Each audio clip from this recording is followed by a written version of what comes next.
Hi, everyone, and welcome to the Illustration Department Podcast. My name is Giuseppe Castellano. In this podcast, I talk to folks in illustration, graphic design, publishing, animation, and other creative fields about their work, the lessons they've learned, and the bumps and bruises they've experienced along the way. In this episode, my guest is illustrator and fine artist Michael Deas. The Mona Lisa, seen by roughly 10 million people a year, is often called the world's most viewed piece of art. But I think The Torch Lady by Deas beats Da Vinci by a mile. Among the topics, Michael talks about his early years as an illustrator. He shares how he created the Torch Lady for Columbia Pictures and how there's more than one person in that painting. And Michael shares why he doesn't look back on his long, award-winning career. I hope you enjoy our conversation.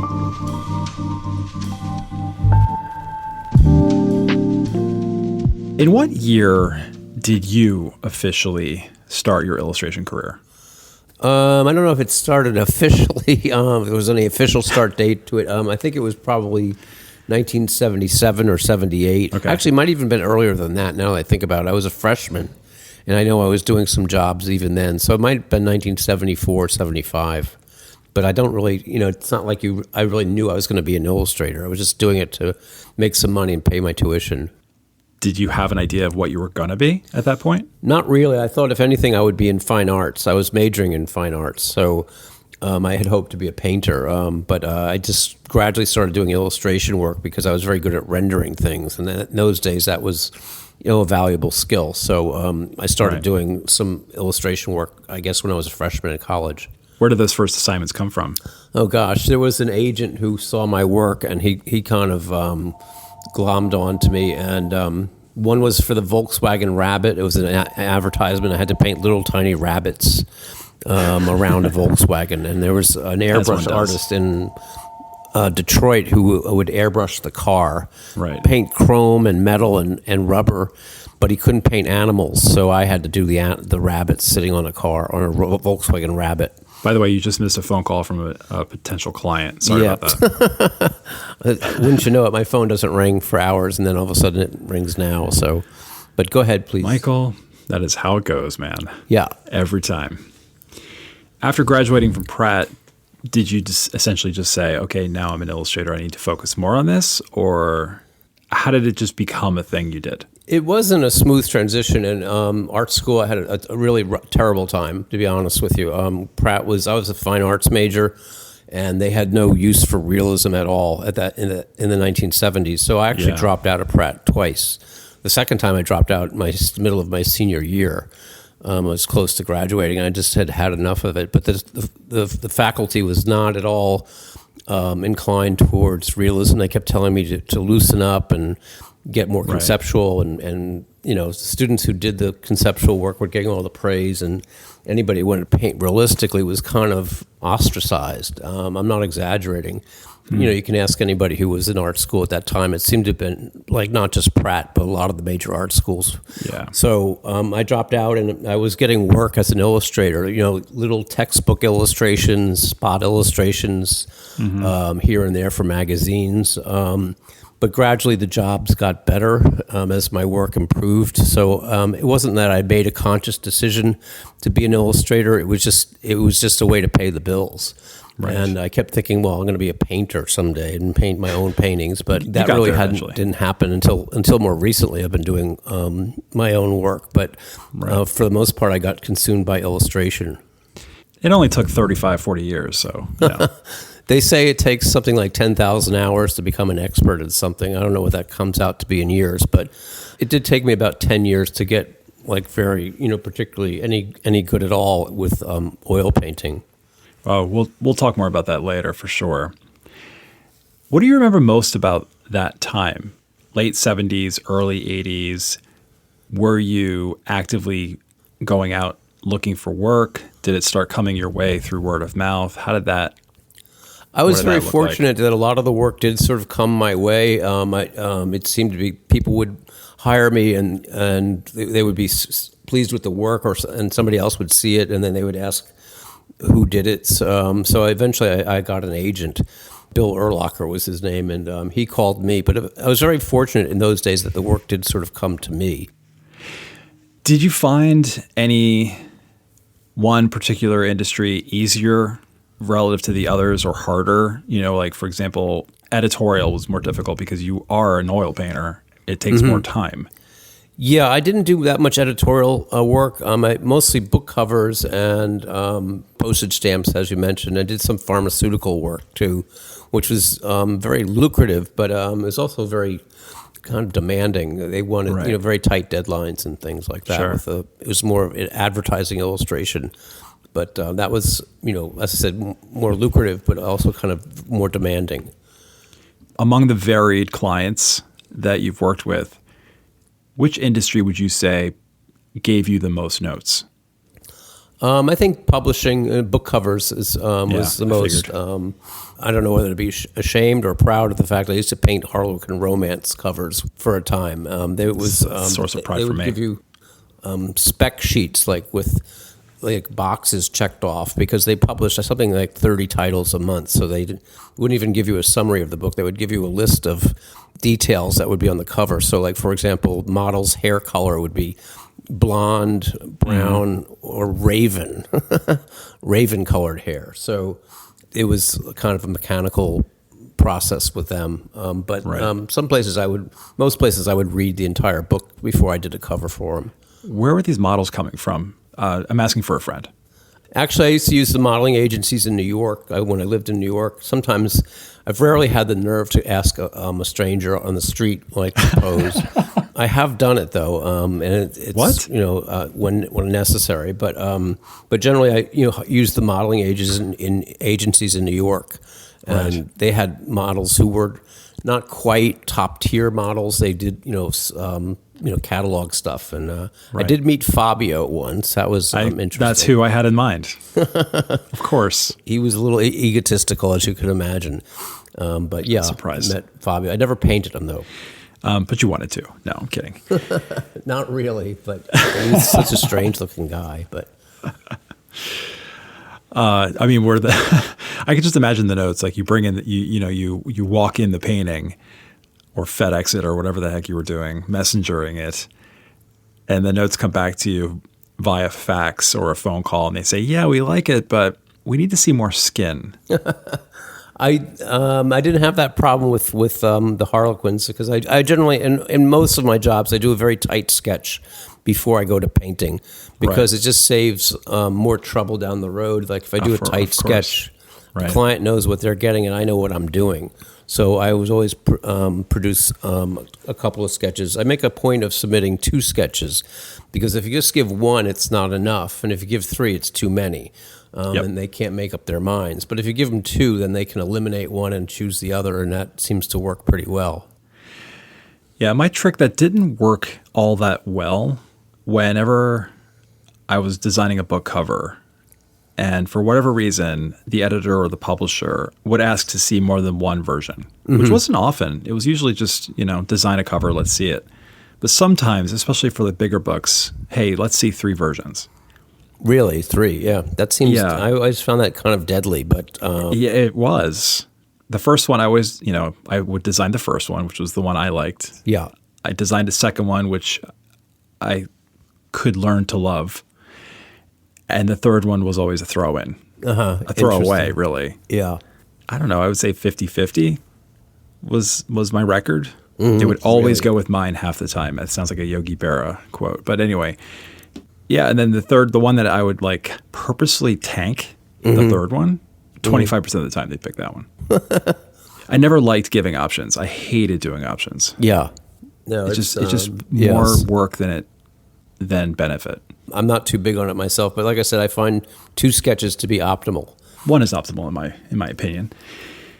Is it fair to say that oil paint is your medium of choice? Yes, I think so. That is your primary. Yeah, when medium. I first started painting, I couldn't really paint in oils because I thought they were going to teach me that in art school, which they didn't. So I worked in gouache as if it were like egg tempera, I suppose. But eventually I got better with oils. I think I started painting on top of the gouache with oil until I got better with oils. But it took a long time. It took about 10 years to get to the point where I was really comfortable working with oil. Another contemporary of yours was Ted Lewin. Yes. Are you familiar with Ted? Yes, I think he taught at Pratt when I was there. Yeah, he worked in caustic. If you were to ask me right this second to explain caustic to you and to the listener, I don't know if I would be able to. Has something to do with wax? Yes. I don't know. Yeah. You take your pigment and you heat up the wax on a hot plate, and with a palette knife you stir the pigment in and make your paint that way. I don't quite understand it myself, but I didn't know he worked in caustic. I remember his black and white work, but I don't remember him working in color. Yeah. He was a character. Is that right? You knew him? Oh yeah. Betsy Lewin, I know her more than Ted. I mean, Ted passed a couple of years ago. I interviewed Betsy 2019 or so. Mm-hmm. She was one of my early podcast guests. She invited me to her brownstone, which was literally, you could throw a rock onto Pratt's campus. Mm-hmm. It was beautiful. It was rainy outside. It was probably around now. I think it was like November or something. And we were sitting at our dining room table, drinking coffee, recording the podcast. Ted comes down, crashes the interview. It was great. And then after the recording, they took me around their brownstone, which is, of course, beautiful, up to the top floor, which was Ted's studio. The entire top floor of the brownstone was a studio. Wow. And showed me around and showed me his process. It was great. It was a great experience. Yeah, he was a cool guy. It's very fortunate for me. For many years, I worked out of a studio apartment, and so it was my bedroom and my studio in the same room. It was very difficult. It wasn't that bad. I made it work. So, but they were very fortunate to buy in. That neighborhood was pretty rough back when I was in school. It was so property values weren't what they are now. My high school art teacher dissuaded us from applying to Pratt. Is that right? Reason. For what reason? It was a quote-unquote bad neighborhood. It was a really bad neighborhood. But this is the mid-'90s. I didn't know it stayed bad that long, but it's much better now, I hear. Yeah, of course. And we didn't know any better, so we were like, okay, I guess.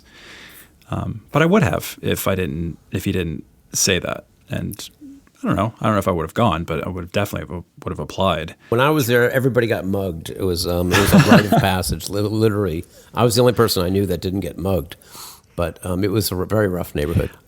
In terms of how you use oils, you're old school. I mean, there's a clear use of the grisaille technique, imprimatura technique. Colors are added through a good deal of glazing. It sounds time-consuming, to say the least. It is, and that's you've described pretty much how I work. I generally do work with a lot of layers of paint. I generally work on wooden panels. I draw my image out very carefully in black and white before I do anything, and that's my way of doing a grisaille. Is I'll do it in pencil rather than paint because it dries faster. Then I seal that with a fixative, and then I put an imprimatura of like raw sienna over the whole image, except for certain areas. If it's flesh tones, I tend to leave that white, gray and white those areas kind of uncovered. And when that's dry, then I go in and start adding more color and glazing and some opaque painting as well. The key to painting, like realistically, at least in a 19th century sort of fashion, is to keep your shadow areas transparent and your illuminated areas fairly opaque. Have you ever had the sense that your process either helped or hurt your illustration career? Neither is also an acceptable answer. Yeah, no, that's it helped in terms of like that's my style. It's hurt in the sense that I'm a very slow worker, and so I probably haven't made that much money compared to other illustrators who can knock something out in a week or so. Right. It generally takes me something like 6 weeks to do a painting, sometimes longer, sometimes less. It depends on the image. I ask this because I read another article in which you were described as one of the most sought-after illustrators of the 1990s. Oh. Like, how sought-after were you? I don't know where you heard that one. It's news to me. I ain't making it up, Michael. Okay, well, thank you. I appreciate the kind words, whoever wrote them. But I wouldn't say that at all. But I have received, I'm pleased to say, 7 medals from the Society of Illustrators. And one year I did get the Hamilton King Award. which is given for the best illustration of the year. So, Right. But I'm very proud of that. But I wouldn't say I well you was should highly be. sought after. I think I'm just about like any other illustrator in terms of that demand. I guess the lesson I need to learn today is I should not believe everything I read on the internet. That is correct. I wish it were all true. Hi, illustrators. The illustration department's end-of-year sale is upon us. From November 27th through December 1st, mentorships, workshops, and portfolio reviews, led by me, are 15% off. Not only that, I'm adding a 1-month free trial subscription to my best-selling Substack. You can sign up during the sale and start your session or sessions next year. To take advantage of this rare sale, visit illustrationdept.com/classes. I hope to see you. Not to nerd out on oil painting, but I just lost like every listener under the age of 30. But do you, sorry young people, but do you use medium? I do. I use something called Galkid gel and also sun-thickened linseed oil. It tends to be kind of like a mood thing. I just, after a while, you get into a habit of using this medium with your paint. But I use Galkid, which comes in different formats. There's a Galkid light and Galkid gel. I'm liking the Galkid gel right now. But I also like sun-thickened linseed oil, which I cut down with a little turpentine sometimes. I took Renaissance painting techniques, and we were taught to use stand oil. Yeah, stand oil. It's very much like sun-thickened linseed oil, but yeah. Mm-hmm. I know I shouldn't do this, but I like adding a single drop of clove oil directly onto my paints on the palette. It slows the drying process down a little, although I'm probably doing more damage to my paintings in the long run. I've never understood what the cloves are for. I never used that one. It always sounds very exotic and enticing to me, but I've never tried it. I mean, that's why I use it, because it smells good and it's exotic and enticing. The proper use for anyone out there who wants to, partake here, the proper use of clove oil. So if you have a container that you can seal, a big one for your palette, you've dropped your paints on your palette, you've worked on your painting for a couple of hours, you want to get back to it later, you don't want skin to set on your paints, right? You don't want the paints to sort of harden to that shell. Right. What you do is you take like a small tiny little little plastic cup, like the kind that you would get from like a cough medicine bottle or something. Put a cotton ball in that little cup, drop a couple little drops of clove oil, place it on the palette, then close the container. So the the acting ingredient in clove oil will sort of make its way through inside the box and keep the paints from producing that skin. Really? Yeah. Wow. Apparently. I will have to try that. Yeah. That's what I've learned. I never tried it myself, but that is a thing. Huh. I've learned to sometimes put my palette in the freezer. That kind of works overnight. I've been told that too. I did it once and it did not work. Well, it gets paint all over your hamburger meat. And who wants that? It tends to be kind of messy, but it does work. And also, if anybody out there is an illustrator and working in oils, another trick that I learned is if you want the oil to dry faster is to take a lamp, like a drafting lamp, and place it close to the image, like a few inches away, a 75-watt bulb. You don't want to get too close with it or too hot because that can actually, I did a pharmaceutical illustration once. It was a leaf in the snow. And I remember I put the light so close to it because where the white was for the snow, it burned a ring in the snow. So in the morning I had to paint over it very quickly. So you can get too close with it, but it does make the oil paint dry a lot faster. It'll dry paint overnight if you're using Galkid with it. Have you ever had an old oil rag spontaneously combust? No. I've heard that they can, right? But it hasn't happened yet. Has that happened to you? No. Okay. I think it's one of those things they tell art students. Like it never really happens. Right. I don't know. Yeah, I don't know, but they do say that it's a possibility. 3 years before the Marilyn Monroe stamp, Columbia Pictures debuted their new logo. Yes. The lady with the torch is not some alternate time Statue of Liberty, but she does sort of welcome those of us yearning to, break our weight goals with buckets of soda and candy, sit back and enjoy a film. How did that assignment come about? It's interesting you should ask that. It was very curious. It was I think 1991. I got a call from my agent, and he said he had a job, but he couldn't go into detail about it because the client wasn't giving him any details. It just said it's a logo, and it's something like the Statue of Liberty or the Empire State Building, and how much do you want to do that? What would you charge? I think it was $7,500 or something, but ultimately $7,500. Yeah. Okay. They were very secretive about what the subject matter was until I received this box from the client and I opened it up. There was no note or anything in it, but it was like all pictures of the old Columbia Pictures lady. It suddenly dawned on me they were asking me to do the logo for Columbia Pictures, and I was like, holy cow, that's a big job. I know they were using other illustrators, so I didn't have much faith. They were doing doing comps, and like other illustrators were working on the job to get the approval. Herbert Tauss, Ted Lewin, folks like that. Yeah, there were. I don't know who else the other illustrators were specifically, but I know they did have other illustrators working on it. But to my surprise, they used it, and it's still in use today. The only thing that irks me is that people think it's done with a computer, and it's not. It's an oil painting that was animated with a computer, but it was all done in oil paint. At some point, somebody in Los Angeles out there in Hollywood tweaked my painting, did tweak her face and her hand, and did a terrible job of it. They did eventually put it back to the way I painted it. Does she have a name other than Torch Lady?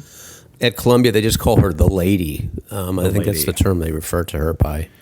Right. And now, you didn't invent her. She's been around in various forms since 1928. That's at least the 1928. But she's been around for many years in different incarnations. Mine's been running for the longest time. I think it's been. Yep. I think it came out in '93. They finally started using it, and so it's been in use ever since. Yeah. So the model you used, her name is Jenny Joseph. Mm-hmm. She was a page designer for the New Orleans Times-Picayune, right? Yes. Mm-hmm. You described her as elegant, tall, beautiful, and classy. Yes. I'm just one of those things. I'll let you and the listener guess which one later. What I love about the story behind the logo is that Jenny, A, was pregnant, B, the photo setup was at the photographer's house. Yes. Everything about it was makeshift. Yes. Set the scene for us. Well, makeshift is a good way to put it. I know the night before the photo shoot we were scheduled to do it, I was making up a costume for Jenny to wear. At first, they wanted her to be wrapped in an American flag, and to get one that's a flag big enough to wrap around a person, very hard to find. So I had to paint a flag on a sheet by hand, and just steal one off the back of a pickup truck. Yeah. Sorry, that's now. Yeah, this is before. But I had to paint an American flag, and then we made a toga out of bed sheets for her to wear. So that's what I was doing the night before. Nice. And then we went to Kathy Anderson was the photographer. She's a friend of mine, and she had a little dais for Jenny to stand, and she was holding like an old light fixture that I had in my apartment that doubled as the torch. I do remember Jenny starting to lean a little bit when she was standing there holding the torch up. She sat down and said, "Do you mind if I take a break?" And turned out she was pregnant, and she had just found out that she was pregnant. So she was a little tired. But her daughter is now full grown and is very proud that she's depicted there with her mom, even though you can't see her.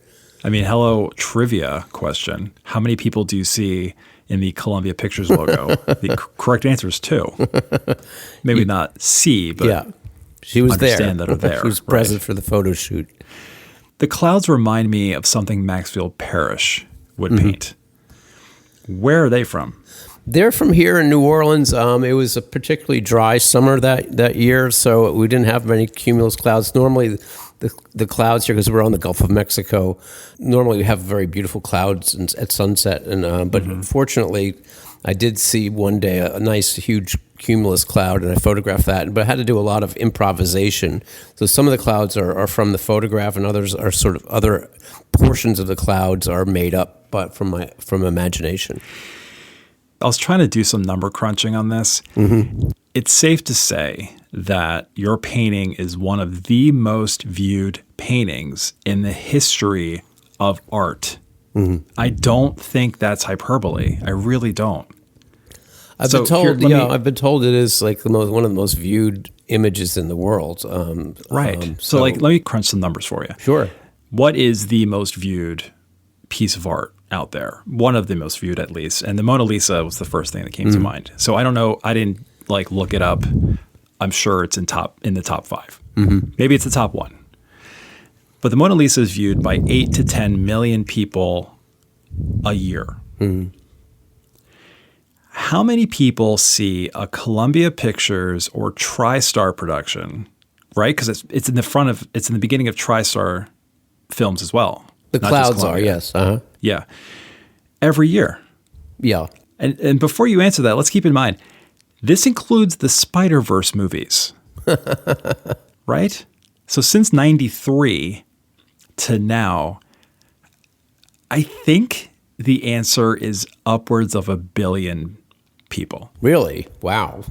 I mean, think about it, right? I mean, if it's not going to be 10, it's definitely more than, I mean, how many people watch a movie, like just one movie? Right. It could be 10 million people. That's true. And I guess it gives me some bragging rights there. You think? I wish I got a nickel every time they used it. I was going to make a royalties joke earlier, but decided not to. I didn't want to hurt your feelings. That's fine. Thank you. I assume it's of course work for hire. Yes. They own it. Yeah, they have the copyright. Where is it now? It was on display here for about for a few months. I had a solo exhibition at the Ogden Museum of Art. Columbia very graciously loaned the picture for the exhibition, and I'm happy to say it was in very good shape. After I forget how many years later, it was 20 years later. I hadn't seen the painting in 20 years, so I was very pleased at the condition it was in, and we got it framed and hung on the wall. So it hung here for quite a while, like few months, I think, at the Ogden Museum. But then we had to ship it back to Columbia Pictures. How big is the painting? It's not that large. I think it's about roughly 3 feet by 1.5 feet tall. Wait, 3 by 1.5 feet? Yeah. I did not mishear you there. No, 3 feet. Let me double check that for you. I can look that up. No, I believe you. I thought you were going to say something like, oh, it's, 12 by 8 or something. I think a lot of people imagine that because they see it on the screen so big, but it's actually much smaller than that. So yeah, you mean it's not 60 feet by 30 feet or whatever? No, that would have taken a little bit longer to paint. A little bit longer. Just a little bit more oil, like buckets of linseed oil. You just douse it. Buckets, yes. Buckets. You have a shovel instead of a palette knife. Right. That would be actually kind of cool. I would do this. I'm going to be honest with you and the listener here. I mean, I'm human. I would 100% do this. Do you ever go to the theater, wait for the torch lady, the lady, whatever you want to call her, to come up on screen and turn to the person nearest to you and say, hey, buddy, see that? I did that. No, that would be incredibly annoying to people if I did that. I do give a little. If I'm with my girlfriend, I give her a little nudge or something. But no, I do remember though when it first came out, the logo first came out. There was an article in the local paper here telling the story of how the picture came to be made. And that night I did go to the movies, and somebody, as the theater got dark and the logo came up on the screen, somebody in the audience started clapping. One single person was clapping because it was a local gal who was on the screen. So that was kind of a nice thing. It was your cousin, and afterwards you were like, hey man, thanks for that. Actually, I take it back. It's 21 inches by 40 inches wide. Okay. So it's a little bit off there. It's a little bit bigger that's than than I mentioned. But goodness gracious. My eyesight was a lot better then. I was very much better with the detail work back then. I was talking to Robert Hunt about, he did the DreamWorks logo. Uh-huh. And it was it wasn't just one painting, it was a series of paintings because they were panning it and doing all these animation things with it. But the story that he shared, and this is why I asked this question, is because he was at a Society of Illustrators event one time, and was across the street or across the way at the restaurant, which of course the name escapes me at the moment. Anyway, he told the bartender that he did the logo, and the bartender basically treated him like a celebrity. Oh, nice. He was like, "Oh my God!" Asked him to sign a napkin. That's He's like, nice. "I won't sell it online, I promise." Well, that's a nice story. I still keep it on my business card, even though it was done almost 30 years ago. Yeah, more than I 30 would. years ago. I mean, but Michelangelo had the Sistine Chapel on his business card for how long? I did not know that. That's a fact. Don't look it up. Okay. I don't know if you're how do I ask this question? I feel like there's two types of artists when it comes to viewing their own body of work, especially when they've been doing it for, 20, 30, 40 years. One type does not look back or reflect on their overall, on their career. They're just not they're not a look back person. Uh-huh. They're a stay in the present or look forward person. And then the other artist is somebody who reflects and looks back and thinks about how it started and where it ended up. Mm-hmm. I mentioned Herbert Tauss in the beginning. He had his start as an intern at an art studio. Uh-huh. He got fired. He did an illustration piece. The art director didn't really like it. And he was like, well, that's one and done. That's my career. Oh. And then he goes on to become a Hall of Famer and did great things. Do you ever stop to look back on like, wow, look where I am not just with the Columbia Pictures, but with everything? And how, do you compare how it started to where it is now? Not particularly. It's mostly. So you're in the first camp. Yeah, I don't particularly look back at it that much. I have a closet full of like old illustrations. I don't know what to do with them. I'll give you my address after this recording. Okay. Well, thank you. I appreciate that. No, I don't look back too much. It's more looking ahead and what's the future of the business going to be like, because I worry about AI and all that other stuff that's coming our way and how much that's going to affect the workflow. I think it's going to make let's call it hand-done art, but it can be done digitally or traditionally, but it's done by a human. Human-made art, I think, is going to become more and more valuable as the years go on. Uh-huh. Well, I hope you're right, as that's the only thing I'm good at is making pictures. Speaking of looking forward, we have lots of illustrators listening. Maybe they get the chance to do their own movie logo at some point. Who knows? What piece of advice or word of wisdom or just word of encouragement would you like to share from you to them? Well, the nice thing about, I'll say this, one of the nice things about illustration is that you get to set your own hours. So if you want to work, at 2 a.m, you can do it. Work at 2 a.m. You don't have to get up and go to a job. You don't have to be in a place you don't want to be. There's also a cautionary note that goes with this, is that you're going to spend a lot of time by yourself. They don't tell you that in art school. Whether you're a fine artist or an illustrator or a composer or a writer, any of those creative arts, you're going to spend a lot of time by yourself. So if you're one of those rare people who really does enjoy working alone, illustration is a great profession. But you have to get used to it. It took me a while to get used to it. But that would be one thing I would say to anybody who's contemplating being an illustrator. To learn more about Michael, visit michaeldeas.com. If you find value in this podcast, you can support it by subscribing to my best-selling Substack. For $5 a month or $50 a year, you will access hundreds of articles on the art, practice, and history of illustration, unlock bonus podcast episodes called Extra Credit, and connect with other members of the ID community. Join me on Substack by visiting illustrationdept.substack.com. Thank you so much for listening. Until next time.